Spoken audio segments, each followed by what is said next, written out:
Salamlar. Deməli, bir mövzu ilə bağlı bölüşmək istəyirdim. Həyatdakı sistemdəki bizim yaşantımız. Bunu çox vaxt soruşurlar ki, ümumiyyətlə həyatda gedişat necə baş verir, biz necə dəyişirik, bu dəyişim prosesi necə olur və necə eləməliyik ki, bizdə həqiqətən də bir dəyişim prosesi geçsin. Əsasən də deyilir ki, məsələn, bir dənə hər hansısa davranışı 21 gün ərzində eləmək lazımdır ki, bəlli bir dəyişim həqiqətən də reallaşsın. Əgər bundan az eləyirsənsə və s. bu reallaşma çətinləşir. Bunun əsl məğzini izah eləmək istəyirəm və bu həmişə 21 gün deyil, bunu da izah eləmək istəyirəm. Köklü bir dəyişim üçün isə 40 gün əsasən ən effektiv versiyadır.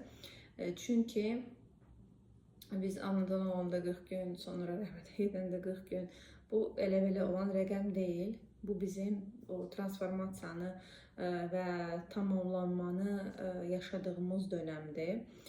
Bədənə tam oturma və yaxud da ki, bədəndən tam uzaqlaşmanın bir dönəmidir.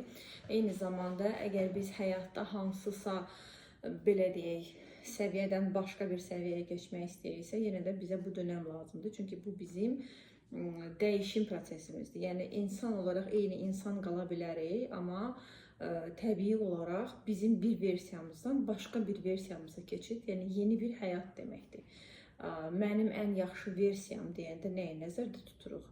Əvvəl ki, köhnə versiya ölür də deyə bilərik və yaxud da ki, transformasiya olunur da deyə bilərik. Amma ki, dəyişim prosesi olsa belə, bunun adına transformasiya qoysaq belə, hansısa hissələr ölməlidir ki, hansısa hissələr belə deyək, oyansın və formalaşsın. Ölmək nə deməkdir? Bu, yox olmaqdır, yenidən işığa qayıtmaqdır, yenidən sahəyə, belə deyək, təhvil verməkdir, bəlli bir xüsusiyyətləri və yaxud da ki, bəlli bir düşüncələri və yenilərini götürüb, yenilərini istifadə eləmək üçün yer azad eləməkdir. Və bundan sonra nə baş verir? Bundan sonra baş verir ki, biz bir leveldan başqa bir levela keçməyimiz üçün bizə zaman, görürsünüz, boşluq var da, məsəl üçün. Və bizə zaman lazım olur, enerji lazım olur, resurs lazım olur və ətrafımızda ona uyğun insanlar lazım olur ki, biz keyfiyyətli şəkildə o keçidi həm keçək, həm də orada qala bilək ümumiyyətlə. Burada əsas bizə mane olan nüanslardan biri nə ola bilir? Biz bir xəttdən, bir pasdan başqasına levela qalxmaq istəyəndə bizi başlayır nəsə tutmağa. Nəyə görə? Çünki həyatın öz sistemi var və sistem öyrəşib ki, siz bəlli bir xəttə qalmalısan. Bəlli bir xəttə qalmalısansa, demək ki, sən oradan çıxmaq istəyəndə bu səviyyədə olan iplər təsəvvür edin də, bir sistem təsəvvür edin, sistemin hansısa bir riyaziyyat dəftərini təsəvvür edin, riyaziyyat dəftərində bir dənə nöqtəsiz və orada bir kəsişmələr var. Hansı ki, o nöqtə oradan çıxanda sistem dəyişmək məcburiyyətində qalır da. Təzə nəsə birləşməlidir ki, sistem təzədən otursun. Çünki siz bir dənə oradan çıxmaq istəyirsiniz deyə sistem dağıla bilməz. Buna görə də ilkin etap olaraq nə edir? Dartır dala ki, otur yerində bu xətt düzgün qalmalıdır. Bu xətt düzgün qalmalıdırdan sonrasında nə baş verir? Sən başlayırsan demək ki, məndə alınmır, alına bilmir, mənə insanlar mane olur, mən istəyirəm, amma alınmır və s. Bu negativ düşüncələr. Və bunu əslində negativ də adlandırmaya bilərik. Biz bunu belə adlandıra bilərik ki, həmin dönəmdə olan reallığın həqiqətən də, yəni sən tam hazır deyilsənsə, sən özü tam layiq bilmirsənsə, enerjin buna kifayət eləmirsə, sən bir leveldan başqasına atlanıb gedə bilməzsən və ya atlansan belə sistem səni buraxmır, çünki onun bir strukturu var və sənə görə bu struktur təzədən dəyişməli olur. Ona görə də bunu ən əvvəldən dərk eləmək lazımdır ki, struktur dəyişdiyinə görə səni struktur köhnə versiyana çəkəcək. Və bu təkcə negativdən, yəni zəifdən güclüyə gedəndə deyil. Yalnız belə deyək, tutaq ki, maaşını götürsək, 1000 manatlıq həyat rejimindən və yaxud da ki, maaşdan 5000 manatlıq maaşa çıxmaq da bir leveldir və yaxud da ki, ruhani praktikaların, məsəl üçün, sadəcə olaraq biraz özünə zaman ayırmaqla meditativ praktikalar, ruhani praktikalar fərqli levellardadır. Və bunların hamısı fərqli səviyyələrdə olduğuna görə bir səviyyə insanı o biri səviyyəyə buraxmaqda çətinlik çəkir. Amma eyni zamanda çox uzun müddət olanda, məsəl üçün güclü səviyyədə, levelda, yəni mən güclü insan levelında çox qalırsansa və bəlli bir yerdə yorulursansa, sən istəyirsən ki, biraz aşağı düşəsən, biraz yaşayasan, daha rahat yaşayasan, bir nəfəs almağa imkanın olsun, yenə də həyat səni buraxmır, məcbur qalırsan ki, güclü olmağa davam eləyəsən. Bunun səbəbi nədir? Bunun da səbəbi ondan ibarətdir ki, necə ki aşağıdan yuxarı buraxmırdısa səni qalxmağa, eyni şəkildə yuxarıdan da aşağı buraxmır. Çünki hər bir səviyyənin özünün axı strukturu var. Sən fikirləşsən ki, daha tutaq ki, güclü oldum, daha varlı oldum, daha rəngarəng oldum, daha kreativ oldum, bu əladır, superdir. Amma hardasa yorulanda və yaxud da ki, dəyişdirmək istəyəndə və yaxud da ki, bundan çıxıb yenidən əvvəl kimi olmaq istəyəndə alınmır. Çünki sistem artıq, sən başqa sistemdə oturdun, başqa səviyyədəsən və sən təzən dala qayıda bilməzsən. Buraxmır sistem səni. Və sən fikirləşə bilərsən ki, okey, mən bura qalxmışam, amma yorulmuşam da, tutaq ki, istəmirəm. Amma başa düşmək lazımdır ki, sən qalxmışsansa, səndən yuxarıda da var, oradan o yana da var, oradan o yana da var və sənin üçün tutaq ki, 1000 manatlıq 5000 manatlıq maaşa keçməyə və yaxud da ki, pasiv insandan aktiv insana keçməyə böyük bir nailiyyət olsa belə, bunun daha sonra ola biləcək nailiyyətləri də var. Ona görə də bu sənin üçün yaxşı olan sistem üçün adi bir şeydir və ona görə də səni bir sistemdən başqa sistemə buraxmağı çətin məsələdir. Necə keçə bilərik? Birincisi, emosional reaksiyanı yığışdırmaq lazımdır ki, özünü qınama, özünü tənqid eləmə, özünü bəyənməmə, günahkarlıq hissi və s. Bunlar hamısı başlayıb bizə mane olmağa. Bu dönəmdə başa düşmək lazımdır ki, mən sadəcə olaraq dərk edirəm ki, bir səviyyədən başqa səviyyəyə keçid edirəm. Bu məndən zaman da ala bilər, bu məndən enerji də ala bilər, bu mənim bəlli bir resurslarımı da ala bilər və mən bunu gözə alaraqdan davam edirəm. Və fərqinə varmaq lazımdır ki, əgər mən həqiqətən də bu resursu sərf edirəmsə, mən oradan həqiqətən də yəni o səviyyədə qalmaq fikrim varmı? Çünki ora sərf olunan enerji bizdən gedir.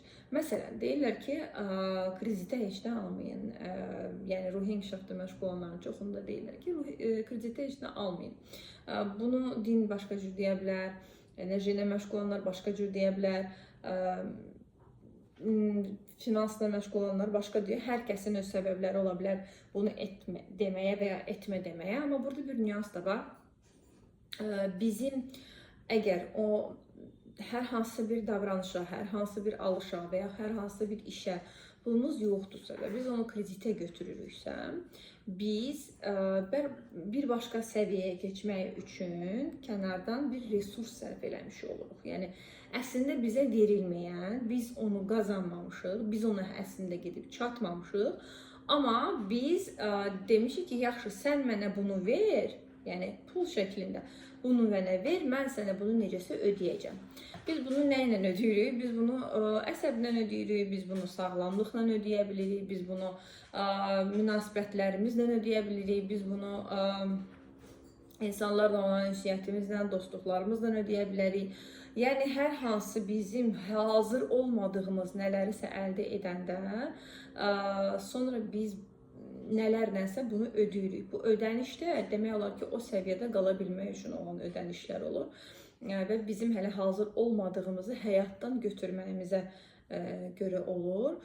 Bu, bəzən deyirlər ki, həyatda hər şeyin bir ödənişi var kimi bir ifadələr var. Bu ödəniş deyil.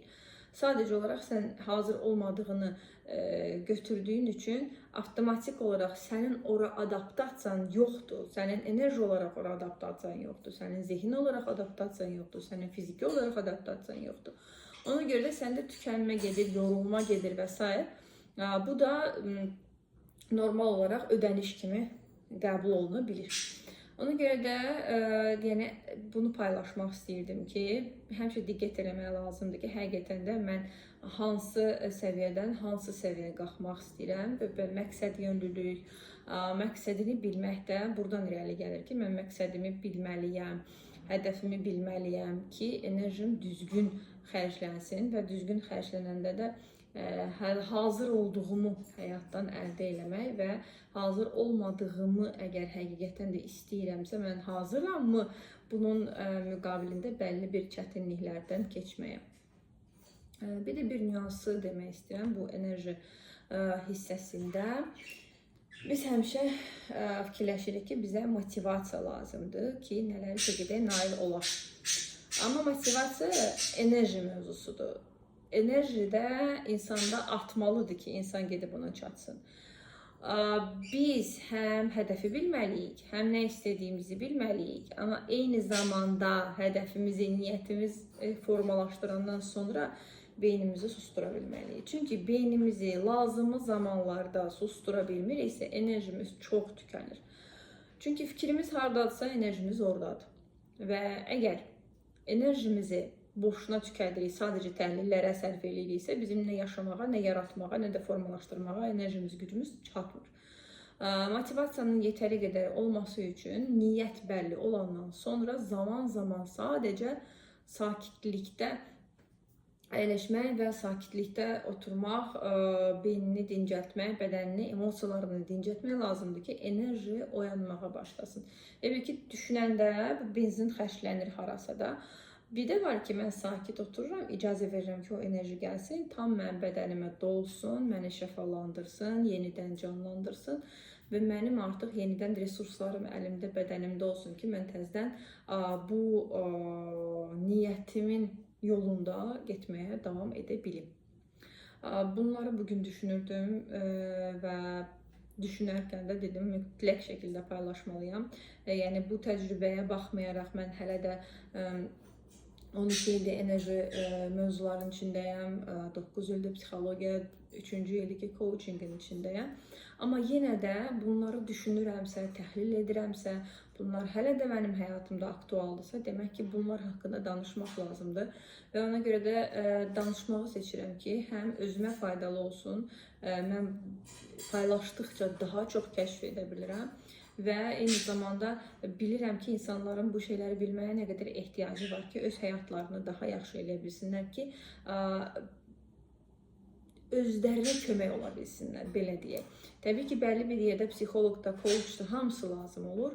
Amma yəni gündəlik həyatda insan özü-özünə də bəlli bir dəstəyi göstərə bilməlidir. Buna görə də həyatında nə baş verir, enerjisində nə baş verir, zehnində nə baş verir deyə nə qədər məlumatlı olsa, o qədər də təbii ki, özünə də, cəmiyyətə də, yaxınlarına da faydası ola bilir. Amma nəsə sualınız olsa, əlbəttə ki, buyurun, yazın, maksimal dərəcədə çalışacağım ki, faydalı olun. Hələlik.